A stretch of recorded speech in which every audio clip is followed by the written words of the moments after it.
mon refuge. Jésus, mon refuge. Jésus, mon refuge. Jésus, mon refuge. Jésus, mon refuge. Jésus, mon refuge. Dans le livre d'Actes, dans le chapitre 9, à partir du 4, à partir du 3, pardon. Amen. Et la parole déclare: comme il était en chemin et qu'il approchait de Damas, tout à coup, une lumière venant du ciel répandit autour de lui. Il tomba par terre et il entendit une voix qui lui disait: Saul, Saul, pourquoi me persécutes-tu? Il répondit: Qui es-tu, Seigneur? Et le Seigneur dit: Je suis Jésus, que tu persécutes. Il te sera dur de régimer contre les aiguillons. Tremblant et saisi d'effroi, il dit: Seigneur, que veux-tu que je fasse? Répétez avec moi: Seigneur, que veux-tu que je fasse? Et le Seigneur lui dit: Lève-toi, entre dans la ville et on te dira ce que tu dois faire. Les hommes qui l'accompagnaient demeurent stupéfaits. Ils entendaient bien la voix, mais ils ne le voyaient personne. Saoul se releva de terre, et quoique ses yeux fussent ouverts, il ne voyait rien. On le prit par la main et on le conduisait à Damas. Il resta 3 jours sans boire, et il ne mange ni ne but rien. Amen. Amen. Alléluia. Quand on a une rencontre comme Saul avec Jésus-Christ, quand on voit vraiment cette lumière qui est apparue en lui, on n'a plus rien à dire qu'à Dieu: qu'est-ce que tu veux que je fasse, Seigneur? Il a fait 2 questions là. La première, c'est: qui es-tu, Jésus? On a tous fait cette question. Oui. Qui es-tu, Jésus? Je veux savoir plus de toi. Je veux vraiment savoir pourquoi les gens me parlent de toi. Mais là, une question qu'on se fait beaucoup: qu'est-ce que tu veux que je fasse? Amen. Après rencontrer le Seigneur, après d'avoir une rencontre personnelle avec le roi des rois, on peut dire que, comme Saul il a dit: qu'est-ce que tu veux que je fasse? Ça nous démontre que Saul, ou Paul, il voulait vraiment suivre le Seigneur. Et comment on suit le Seigneur? À travers de sa parole. À travers de la parole. Il faut écouter la voix de l'Éternel. Et là, il va nous dire qu'est-ce qu'on doit faire. Amen. Après, en acte 22, oui, il lui dit: ceux qui étaient avec moi virent bien la lumière, mais ils ne s'entendirent pas la voix. Et c'est lui qui parlait, de celui qui parlait. Alors je dis: que ferai-je, Seigneur? Et le Seigneur me dit: lève-toi et va à Damas. Et là, on te dira tout ce que tu dois faire. Amen. Amen. Là, le Seigneur, il donne une directive. Là, il lui dit: va à tel endroit. Et comme le pasteur était en train de dire tout à l'heure, parce qu'on est dans le même esprit, je veux parler de la famille en Christ. Cette famille, où Jésus-Christ, un jour, il t'a dit: va là-bas. Et là, tu as trouvé une véritable famille, la famille en Christ. Parce que quand Marie est venue chercher le Seigneur, il a dit: ma mère, mon frère et ma soeur, c'est ceux qui font la volonté de qui? De l'Éternel. On est tous là et on est une famille. On était tous mis dans ce terrain, dans un endroit. Pour faire quoi? La volonté de Dieu. Pour qu'on soit unis en famille. Il y a beaucoup de gens qui cherchent la famille parfaite, qui cherchent l'église parfaite. Mais ce soir, Jésus-Christ vous dit: commence par toi. Commence à te perfectionner dans l'œuvre de Jésus-Christ. Pour que ta famille commence à voir la lumière en toi. Et après que il commence à suivre l'exemple. Mais ne commence pas à critiquer et à faire la division entre la famille en Christ. Amen. Amen.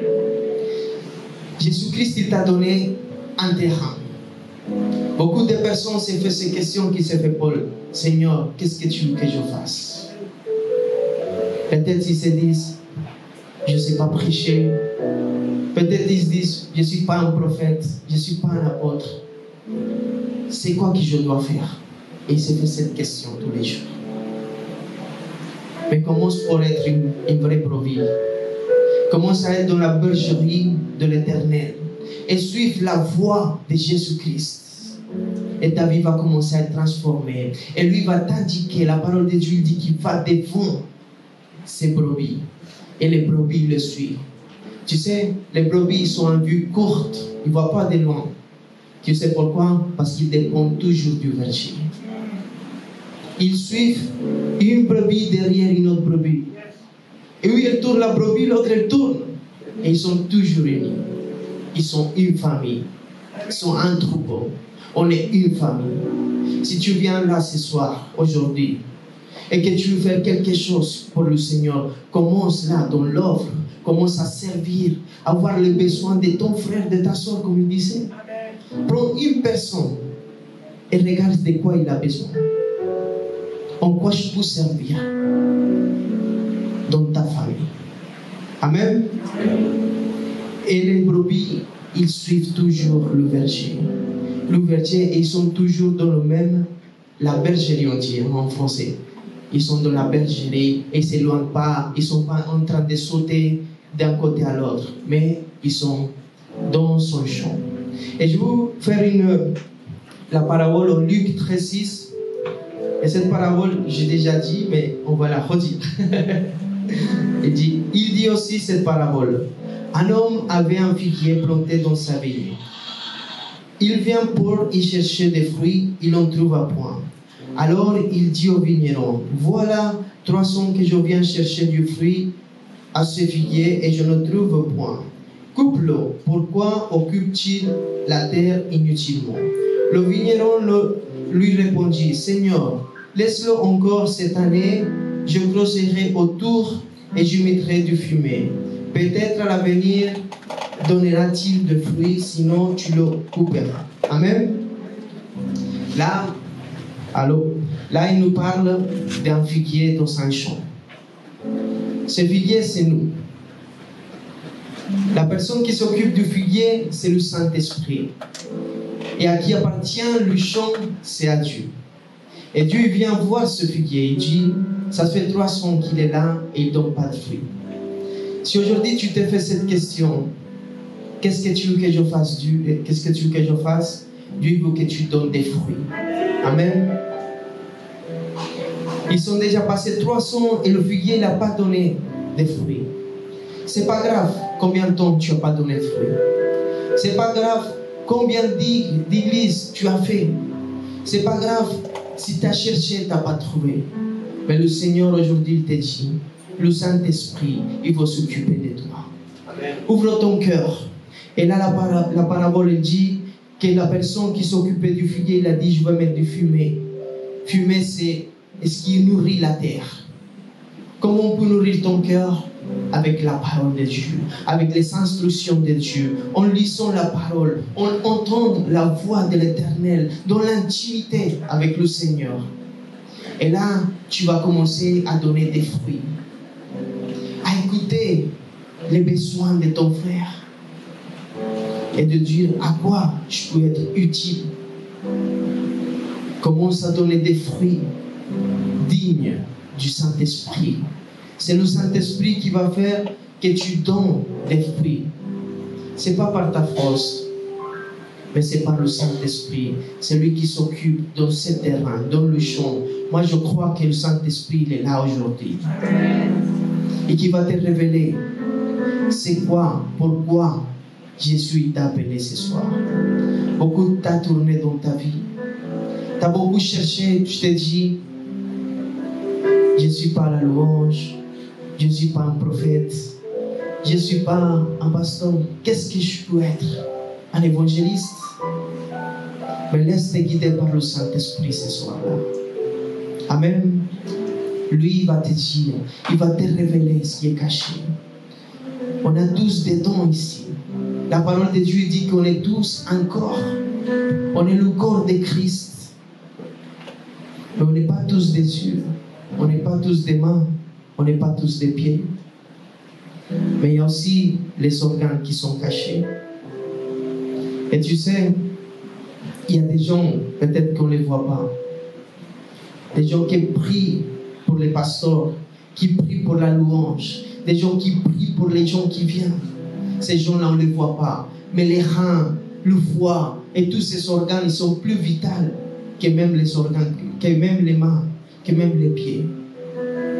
Des fois, on les dit à les gens, oh, t'as des beaux yeux. On ne les dit jamais, ah, t'as un beau rein. Parce qu'on ne le voit pas. Qu'est-ce que t'as? Oh, ton foie, il est beau. On ne le dit pas. Parce qu'on a des différents dons et différentes grâces. Aujourd'hui, le Seigneur, il va faire grandir la mesure des grâces qui t'a été donnée. Amen. Et il va faire déverser des dons ce soir-là. Alléluia. Tout celui qui va préparer son cœur pour que le don soit activé ce soir, il va les activer au nom puissant de Jésus-Christ. Je le déclare. Amen. Tu sais, il ne faut jamais ménosprecier rien. On est dans cette famille, tu vois. Et des fois, juste une parole d'encouragement à quelqu'un, ça va faire des grandes choses dans la vie. Amen. Tu sais, aujourd'hui, je suis là par la grâce du Seigneur Jésus-Christ, mais aussi parce que quelqu'un m'a dit, tu peux le faire. Amen. Tu sais, moi, j'ai commencé comme en train de faire des petites réunions. Et au début, on était 15. J'étais content, je dis, wow. Je ne voulais pas être pasteur, je voulais juste faire des réunions. Mais il y avait un homme, que cet homme, il a commencé à voir en moi un potentiel ou quelque chose qui a vu même Jésus-Christ avant. Moi, je prenais un bave, ma femme, elle faisait à manger, et on allait. Et à un moment donné, 4 personnes. Après 3 personnes, et des fois, j'arrivais tout seul, et je prêchais à ma femme. J'ai des sentiments, j'étais triste. J'allais, je m'enfermais dans ma chambre, je priais. Je disais, Seigneur, est-ce que c'est ça que tu veux que je fasse? Je vais vous servir avec tout mon cœur. Mais peut-être, je ne le fais pas comme il faut. Je dis, donne-moi 3 signes. 3 signes. Et je continue. Sinon, j'arrête tout ça. Et ce soir-là, une soeur m'a envoyé un message. Mais ils sont passés déjà 7 jours et le samedi, le pasteur m'invite ici parce qu'il y avait une consacration dans l'évangéliste. Et ce jour-là, je suis arrivé là, j'étais là, et le pasteur, il a reçu de mes oins comme pasteur. Je dis, waouh, d'où confirmation. Je dis, mais Seigneur, il manque une confirmation. Et quand j'ai sorti dans cet escalier, il y a un frère qui n'est pas là, qui s'appelle Sébastien. Il a couru me voir, il m'a dit, j'ai rêvé que le pasteur, il allait voir un pasteur. Je dis, 3e confirmation. Je dis, je vais continuer. Et j'ai continué. J'ai continué, mais ça, c'était la même chose. Le bafle, il n'y avait pas grand monde. Mais il y avait quelqu'un, que c'est le pasteur, c'est Maïas. Et je veux l'honorer parce que c'est quelqu'un qui était dans mes moments difficiles. Et vraiment, à chaque fois, il m'a encouragé. Il m'a dit non. Et je vous encourage à faire pareil que lui. À encourager les personnes qui ont vraiment besoin. Parce que lui, il t'a mis là pour ça. Il t'a mis pour que tu révèles le visage de Christ aux autres personnes. Beaucoup, ils aiment bien critiquer. Beaucoup, ils aiment bien la division. Beaucoup, ils aiment bien détruire. Mais tu es là pour construire, pour édifier et pour faire que l'œuvre de Jésus-Christ grandisse encore et encore. Amen. Pour que tu donnes des paroles d'encouragement. Ceux qui voient personne, tu le vois en lui. Et c'est grâce à une personne comme le pasteur que tu as mis dans son cœur qu'aujourd'hui je suis là. En plus, je dis, je ne peux pas prêcher en français. Il m'a dit, tu vas le faire. Parce qu'il a cru que j'allais être capable. Et aujourd'hui, je suis là en train de prêcher en français. Amen.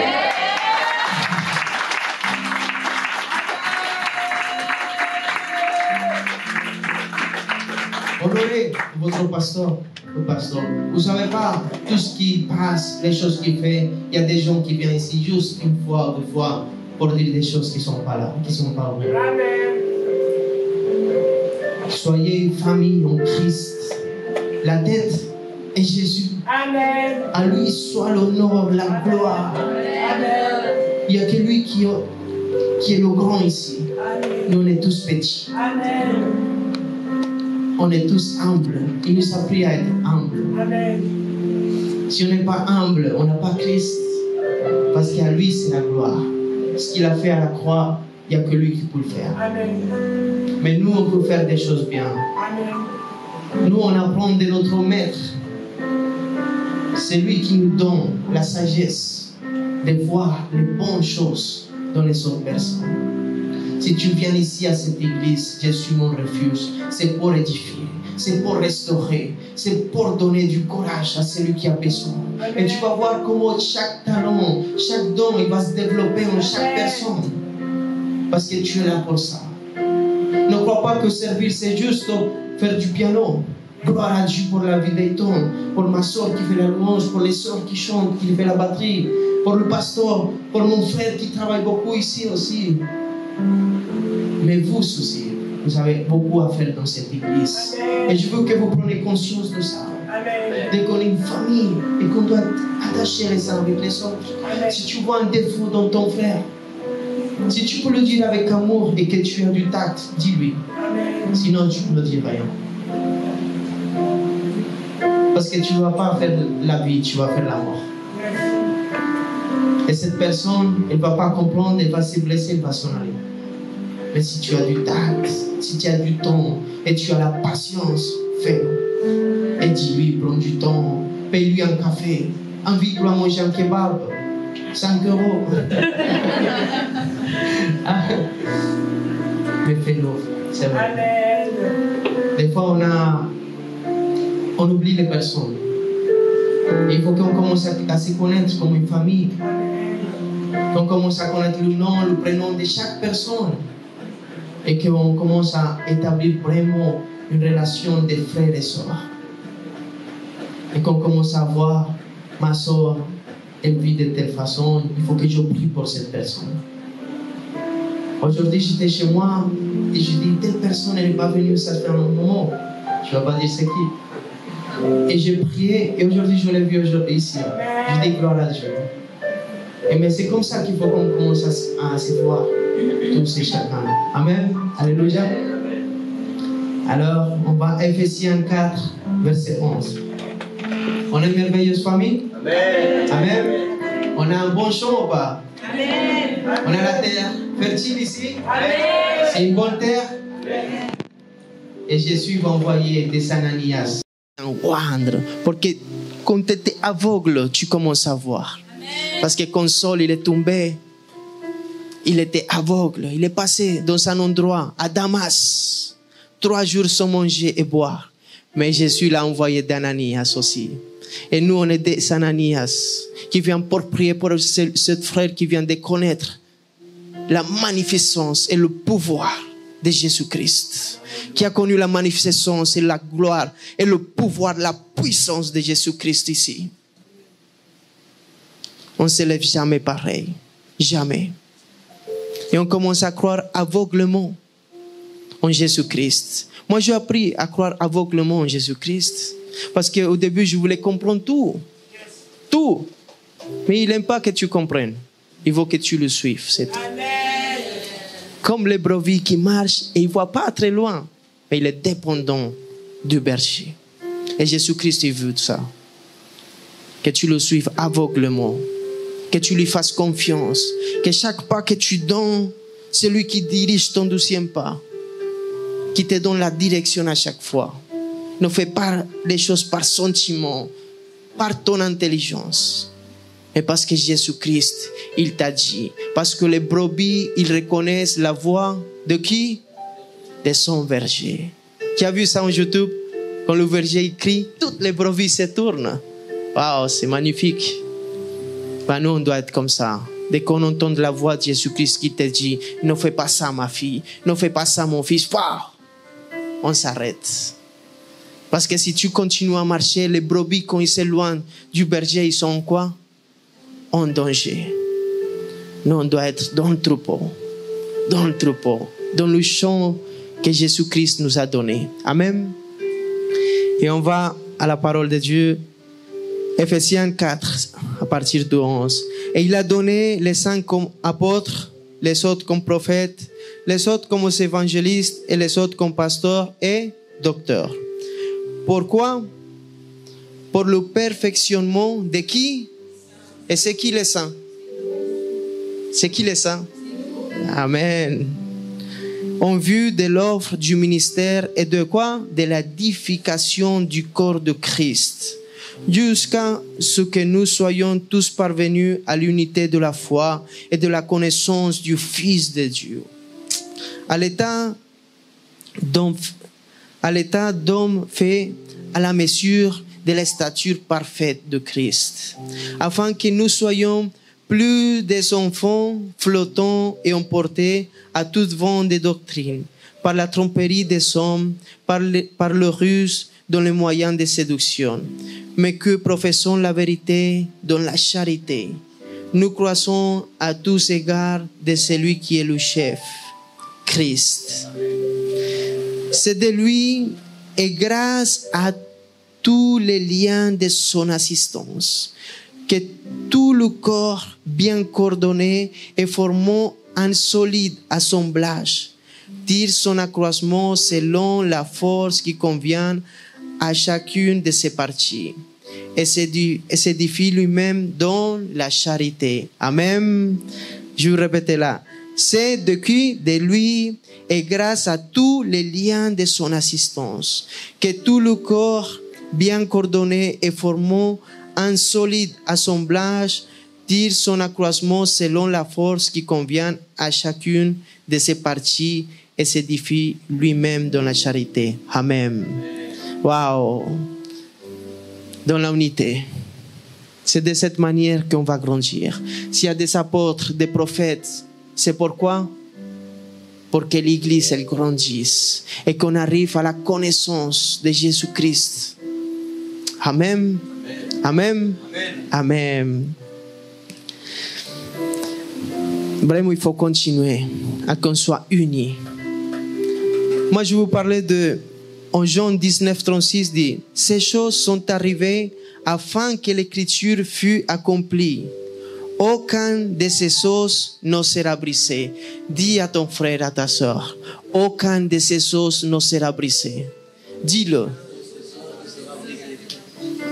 Tu sais ce qu'il a dit Adam à Ève? Tu es les os de mes os. Et Jésus-Christ te dit ce soir. Aucun de ces os ont été brisés. Et lui, il témoigne de ça, Jean. Pourquoi? Parce qu'avant, ils ont mis une lance dans sa côte. Il a souffert. Il a été à la croix. Pour que l'Église, elle naisse de sa côte. Et pour qu'aucun os de son corps soit brisé. Dis à ta soeur, c'est pas toi qui vas briser un os de Jésus. Demeurez dans la unité du corps de Jésus-Christ. Aucun de ces os, il peut être brisé. Aucun de ces os, il peut être brisé. On est le corps de Christ et on restera solide. Et ces os, il restera. Aucun de ces os, il sera brisé au nom puissant de Jésus-Christ. Beaucoup d'entre nous, on va dans certaines églises ou dans cette église et tu peux dire, pourquoi dans cette église on ne fait pas la charité?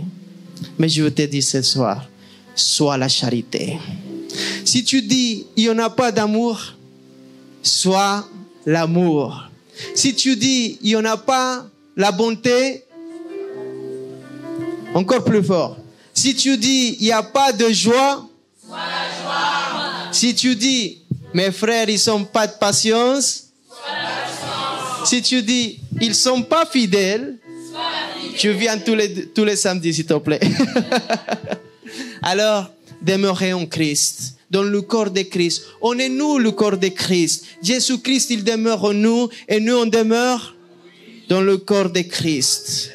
Ici, il est là, le corps de Christ. C'est un bon champ. Je vois des figuiers qui donnent beaucoup de fruits ici. J'espère que cette prédication t'a édifié. La Bible dit dans la lettre aux Romains, au chapitre 10, verset 9, que si tu reconnais publiquement que Jésus est le Seigneur et que Dieu l'a ressuscité d'entre les morts, alors tu seras sauvé. Je t'invite à faire cette prière avec moi afin de recevoir la vie éternelle. Là où tu es, tu peux fermer tes yeux et dire « Seigneur Jésus-Christ, je t'ouvre mon cœur. Je reconnais mon péché devant toi. Je te remercie d'avoir porté, Seigneur, toutes mes fautes à la croix et de m'avoir offert la vie éternelle. Je crois que tu es le Fils de Dieu, que tu es mon Seigneur et mon Sauveur. Je reçois ton Saint-Esprit aujourd'hui.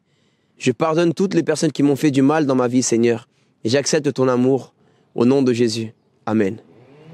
Je peux également venir le lundi et jeudi à 19h30 à notre église Jésus mon refuge, ou bien les cultes au samedi à 18h. À Paris, 76 rue Pierre Soulier, 75 020 métro Porte des Lilas. Que Dieu te bénisse.